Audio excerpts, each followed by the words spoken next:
JFT،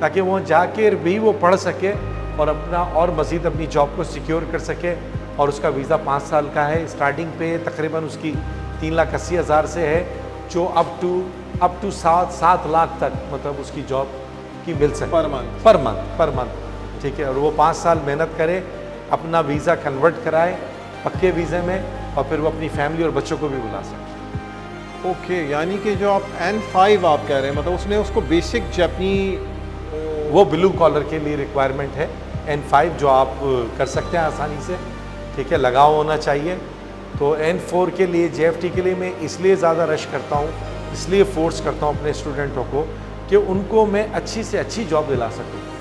language barrier है, Japan की requirement, Japan को सब किस्म के लोग चाहिए, प्लम्बर, इंजीनियर, इलेक्ट्रिशियन सब चाहिए। लेकिन जब आप उनकी ज़बान पे थोड़ी तवज्जो देंगे तो उसको प्लेटफॉर्म अच्छा मिलता है। अच्छा, और अभी कौन सी कंट्रीज़ हैं जिसके लोग वहाँ पर मतलब ज़्यादा आ रहे हैं? देखिए, वहाँ सबसे ज़्यादा इस टाइम वियतनामीज़ हैं, 1,30,40,000 होंगे। फिर इंडोनेशियन है, नेपाली हैं, श्रीलंका के हैं। और वहाँ उन्होंने बड़े बड़े स्कूल बनाए हुए हैं। ये एक मतलब बिज़नेस है वहाँ पर, क्या हम आपको पढ़ाएंगे, 8 घंटे वहाँ क्लास होती है। जैसे हाँ, वियतनाम और सब जगह, वियतनाम, इंडोनेशिया, नेपाल में, श्रीलंका में, गवर्नमेंट लेवल पर भी, प्राइवेटाइज भी। फिर वही लोग, उन्होंने एक सिस्टम बनाया हुआ है, इज़ ए बिज़नेस, और इसके बाद वो उन्हें जापान भेजते हैं और वो जाने में कामयाब होते हैं। ओके, तो अली भाई हम तो मेरा ख्याल है हमारे पास तो ये जो करोड़ों रुपए दे के लोग नौकरियों के चक्कर में लगे हुए कि हमें सरकारी नौकरी मिल जाए और या हमको डंकी लगा के चले जाएं या वहाँ चले जाएं, तो ये तो बड़ा, मेरा ख्याल है जापान तो एक अपॉर्चुनिटी है जो जापान वेलकम कर रहा है, उसको ज़रूरत है और हम नहीं जा रहे हैं। सुपर सेफ, सुपर इजी, आप यकीन करें, super easy, most easiest platform आपका जापान जाना है। एक हडल है सिर्फ, और जो हमें वो समझ में नहीं आती इतनी आसानी से। 4 महीने का कोर्स है, वो कर लो, आप जापान चले जाओगे, 99% में गारंटी दे रहे हैं। लोग कैसे हैं? अमेजिंग, कलमा पढ़ने की देर है। Super soft, nice, amazing, down to earth, आपके मज़हब की भी रिस्पेक्ट करेंगे, आपकी भी रिस्पेक्ट करेंगे। जैसे हम देखते हैं गल्फ़ कंट्रीज़ में इनको तो सुपीरियर कॉम्प्लेक्स हो गया कि हम सुपीरियर हैं, हम अशरफुल मखलूक़ात हैं, मतलब अब वहाँ तो हमें मुश्किलात पेश आती है, मतलब हमारे लेबर क्या हर तबके को ना। तो वहाँ जापान में देखिए, सुपीरियर तो एक ही है, अल्लाह तबारक तआला, उसके बाद तो है ही नहीं कोई दूसरे। ये तो इंसान तो खसारे में, अपने आप को बड़ा छोटा समझता है, सब बराबर हैं, ठीक है। वहाँ ऐसी कोई चीज़ नहीं है। जापान जाने के लिए कोई आपसे मतलब आपसे रब्ता कैसे हो? जापान जाने के लिए बहुत आसान है, मैं बाद में आपको लिंक शेयर कर दूंगा। उस लिंक में आप जाएं, विज़िट करें, अपनी इंफॉर्मेशन डालें, एंटर का बटन दबाएं, दैट्स इट। मैं आपको बताऊं कि डिस्क्रिप्शन में भी आप देख रहे हैं तो ये लिंक आपके पास आ रहा है, और ये स्क्रीन के ऊपर भी हम ये लिंक लेके आ गए हैं, तो आप इसको अगर ले लें या डिस्क्रिप्शन से कॉपी कर लें तो आपके लिए बहुत ईजी हो जाएगा। और मेरा भी लोगों को ये मशवरा होगा कि वो जो इतनी महंगी मतलब जॉब्स लेने की तरफ आपकी तवज्जो है कि बस सरकारी नौकरी हो जाए, और या आप किसी ऐसी कंट्री जाना चाहते हैं जहाँ बहुत सारे पैसे देके जाते हैं और आपको फ्यूचर नहीं पता कि आपको जॉब मिलेगी, बिज़नेस होगा या नहीं होगा। अली भाई, कोई बहुत लंबा चौड़ा खर्चा है मेरा ख्याल है इसमें, मतलब देखिए आमिर भाई, खर्चा तो हर चीज़ में, दो मेरे जापान में ऑफिस है, टोक्यो में, और फिर मेरा ऑफिस में फुकुओका में भी है, क्यूशू में, ये खर्चे हैं, ठीक है। लेकिन आप यकीन करें, जितना आप लोगों के जहन में होता है, लोग लाखों रुपए देके डंकी मार रहे होते हैं। जी बिल्कुल। हम इतना एक रीज़नेबल अमाउंट लेते हैं, वो सुनने के बाद लोगों ने हमें ये तक कहा है कि पैसे लेके भाग जाएगा, झूठा है, इतने में जा ही नहीं सकते। अली भाई, हवाई के बारे में कुछ बताएं कि हवाई का महल वक़ूफ़ क्या है और कैसा वो है, क्योंकि आपका सारा बिज़नेस वहीं रहा। हवाई अमेरिका की 50वीं स्टेट है, पॉपुलेशन ज़्यादा नहीं है, छोटा सा आइलैंड है, बहुत सारे आइलैंडों पे एक बना हुआ स्टेट है, बहुत खूबसूरत, डाउन टू अर्थ लोग हैं, हम एक दूसरे का बहुत ख्याल रखते हैं, मुसलमान पॉपुलेशन है। अल्लाह ताला ने वहाँ पर भी मुझे 34 साल हो गए हैं, 34 years, I am very happy. Allah ताला ने वहाँ पर भी गिरफ्त दी हुई है, ऑनेस्टी की बेस पे, काम करने की बेस पे। वहाँ में 98% मेरा क्लाइंट जैपनीज़ है जो जापान से आता है। डेस्टिनेशन वेडिंग का हम लोग काम करते हैं, प्लस VIPs को, पॉलिटिशियनों को हाई लेवल के ऊपर ट्रांसपोर्टेशन प्रोवाइड करते हैं, लग्जरी। हाँ गोल्फ की अरेंज मैं तस्वीरें आपकी देखता हूँ, लेमोजीन्स और ये वो, मतलब ये आपका वो जो प्राइवेट जेट आपने देखा वो मेरा नहीं है भैया, ठीक है, वो मैं रेंट करता हूँ अपने क्लाइंट्सों के लिए, फिर उनके साथ मैं जाता हूँ, वो मेरा नहीं है, is very expensive item. Ali भाई क्या शानदार आपने ऑफिस बनाया, मतलब मैं नहीं समझता हैदराबाद में इतना खूबसूरत किसी का ऑफिस होगा ना।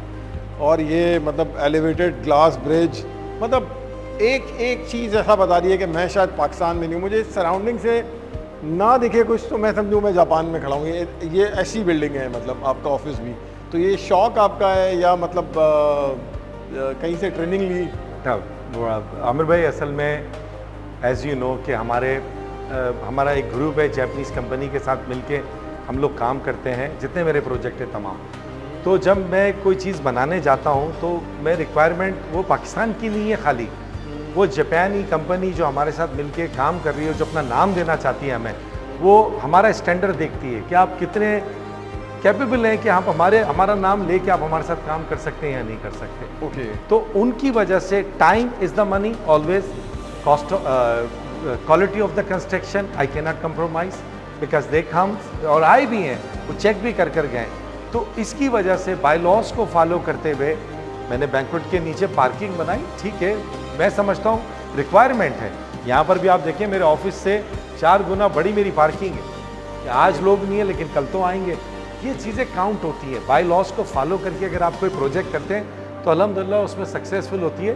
प्रोजेक्ट्स के नाम आपके सारे सारी के नाम से होते हैं ना, तो सारी कोई जगह का नाम है, कोई क्या मतलब आप सारी किससे इंस्पायर हैं? देखिए मेरे को शुरू में मिस्टर किनोश्ता मेरे फर्स्ट पार्टनर थे जैपनीज, जिनके साथ मैंने पाकिस्तान में प्रॉपर काम किया, उनकी रिक्वेस्ट पे उन्होंने मुझे भेजा। मैं उसके लिए अप्रिशिएट करता हूँ कि उन्होंने मुझे एक प्लेटफॉर्म दिया कि मैं पाकिस्तान में उनका भी नाम और अपना भी नाम और पाकिस्तान की मैं खिदमत कर सकूँ, और जापान और पाकिस्तान का जो ब्रिज है इस ब्रिज की तरह मजबूत से मजबूत ट्रांसपेरेंट बना सकूँ, ठीक है। तो उनके साथ उनकी साहबजादी का नाम जो है वो सारी है, वो she was like I will say, when I met her in first time she was maybe 4 years old, और फिर हम सनराइज़ देखने गए थे 2000 का हवाई में, वो मेरे साथ थे, वो मेरी गोद में थी, फिर वो उस बच्ची से हमारी मतलब एक अच्छा रिश्ता बन गया। She loves me. वो जब भी अमेरिका आती थी मेरे घर पे रुकती थी, उसका हालांकि माशाल्लाह बहुत बड़ा यूनिट है वहाँ पर, बहुत ही अमेजिंग घर है उनका, लेकिन वो कहती थी मुझे अली के पास रुकना है, तो she is my like a child. तो उसके साथ फिर उसके नाम के मैंने, वो नाम मेरे लकी नाम हुआ, फिर वो मैंने नाम आगे पीछे नहीं किया, फिर उसके नाम से मैंने सारी टावर बनाया और सारी बैंक्वेट बनाया। किनोश्ता जो बनाया वो उनका लास्ट नेम है, उसके नाम से बनाया। पहला प्रोजेक्ट भी किनोश्ता के नाम से बनाया और उसमें वो मैंने अपने वालिद के नाम से स्टार्ट किया।